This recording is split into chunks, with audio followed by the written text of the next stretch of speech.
Partai Demokrat milik keluarganya Pak SBY dikudeta. Inilah judul berita yang menarik yang minggu kemarin beredar yang ternyata ada dua sisi melihatnya. Yang pertama, melaporkan bahwa seorang pejabat negara ingin mencaplok Partai Demokrat sebagai kendaraannya di tahun 2024. Dia dikatakan mempengaruhi mayoritas petinggi partai. Satu-satu petinggi Partai Demokrat disambanginya untuk mengatur strategi mengimpeach sang mayor. Lalu di satu sisi mengatakan, oh tidak, saya pejabat negara tidak pernah tutup pintu. Semua welcome, termasuk para pejabat petinggi Partai Demokrat yang ingin mengimpeach sang mayor. Jadi gerakan pemakzulan adalah usulan internal Partai Demokrat yang meminta saya menjadi penengah, menjadi pemimpin baru. Jadi ada dua versi. Yang satu sang jenderal yang ingin mencaplok untuk kendaraan 2024. Yang satu lagi info bahwa orang dalam Partai Demokrat lah yang ingin menyelamatkan Partai Demokrat perlu pemimpin baru. Bukan mayor tapi jenderal. Oke, kita coba sambungkan dengan cara bernegara yang ada dalam kepemimpinan di dalam sebuah negara. Kita buka sejarah sedikit.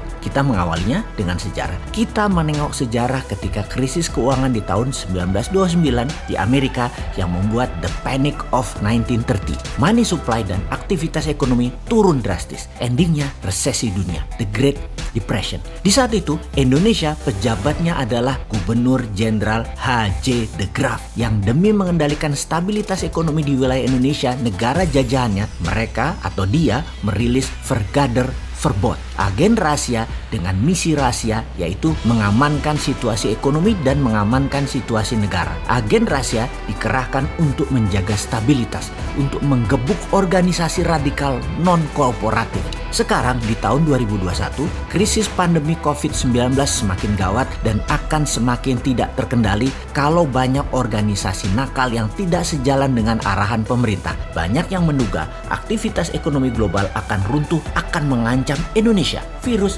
mengakibatkan krisis multidimensi. Negara liberal demokrasi akan remuk, korban semakin banyak. Solusi the Panic of 1930 adalah Vergader Verbod, adalah sentralisme. Sama seperti halnya yang dilakukan oleh Tiongkok dalam protokol melawan COVID dan bisa jatuhnya ekonomi kalau tidak bisa dikelola dengan baik, adalah sentralisasi kekuatan terpusat solusinya. Alibaba dan Jack Ma aja disikat kok, apalagi Partai Demokrat.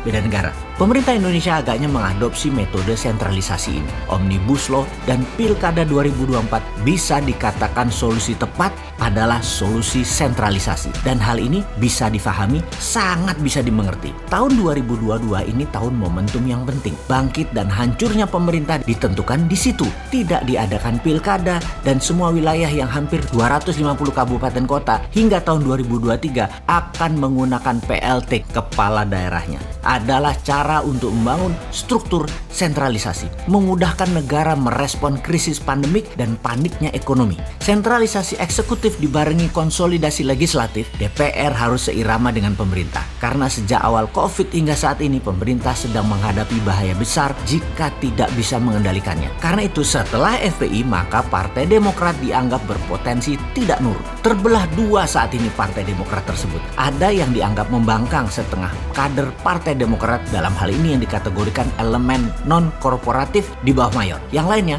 mau berkorporatif. Perlu pemimpin baru, yaitu sang jenderal. Yang terjadi saat ini adalah langkah sang jenderal mengakuisisi Partai Demokrat sebagai Vergader Verbod sebelum tahun 2022 demi keselamatan bangsa dan negara. Sebagaimana fakta lapangan saat ini, sebagai partai oposisi, kekuatan Partai Demokrat lebih kuat dibandingkan Gerindra di masa lalu. Tim Cyber Demokrat merger dengan kekuatan sayap kanan dan PKS memiliki potensi bikin gaduh di media sosial yang bisa mempengaruhi rencana sentralisasi kendali ekonomi dan kendali COVID menjadi tidak sesuai rencana besar pemerintah. Itu analisanya. Kekuatan partai yang tidak korporatif ini berbahaya tidak sebanding dengan state capacity. Itu analisa berikutnya. Saat krisis, banyak penguasa negara akan menggunakan hard power, darurat sipil, main gebuk untuk menghadapi gangguan keamanan dan krisis. Sesungguhnya percuma melawan pemerintah yang legitimate. Itu analisa berikutnya oleh pemerintah saat ini. Merapat ke pemerintah dan mengalihkan leadership dari Mayor Agus